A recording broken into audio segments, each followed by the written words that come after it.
Bernard Ayotte, mastodonte en Outre-mer, fait à nouveau parler de lui.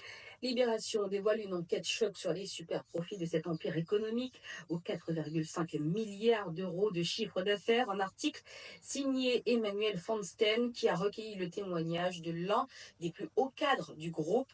Ce dernier révèle les coulisses du groupe Bernard Ayotte, bénéfices, marges, pratiques douteuses. Des documents internes ont été révélés, des documents ultra confidentiels, Olivier Lancien. Tellement confidentiel que ses membres du board ont pour consigne de ne révéler aucun chiffre, même pas aux salariés du groupe. Le témoin anonyme travaille au sein de la branche automobile. GBH réalise 18 à 28% de marge nette dans ce secteur dans nos régions. 4 fois celle réalisée dans l'Hexagone sur les mêmes véhicules vendus. Le groupe se défend et met en avant des frais d'approche, ses coûts induits de transport et d'importation, ainsi que d'octroi de mer. Mais en réalité, il n'en serait rien selon Emmanuel Fonstein. Ces coûts d'approche ne représenteraient que 15 à 20% du prix de vente final, l'équivalent de la TVA dans l'Hexagone. Il y aurait des frais appliqués qui profiteraient en réalité à nombre d'entreprises intermédiaires qui appartiendraient elles-mêmes à la constellation d'entreprises de GBH. Cette structuration permettrait d'accumuler des marges, de ventiler les bénéfices et d'alléger les comptes d'exploitation des entreprises les plus rentables.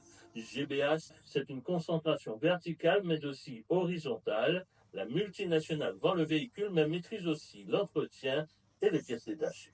Un marché qui semble aussi tellement cadenassé, Olivier Lancien.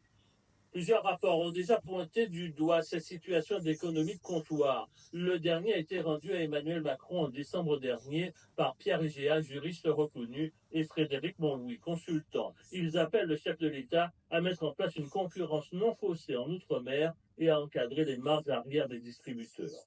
Le rapport de la commission d'enquête parlementaire sur le coût de la vie en Outre-mer de Johnny Hazard avait souligné en 2023 un système organisé de captation économique et d'enrichissement de quelques-uns.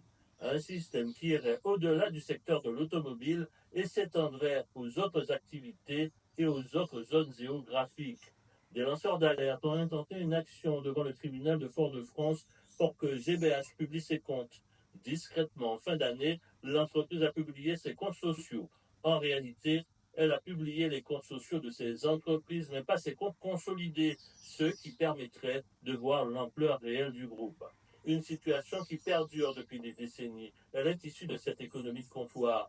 Elle a été dénoncée à maintes reprises, mais les réactions sont contrecarrées par un lobbying intense. Max Dubois, proche d'Emmanuel Macron, ancien conseiller de Jean-François Carenco, ancien ministre des Outre-mer, parle, je cite, de connivence politique.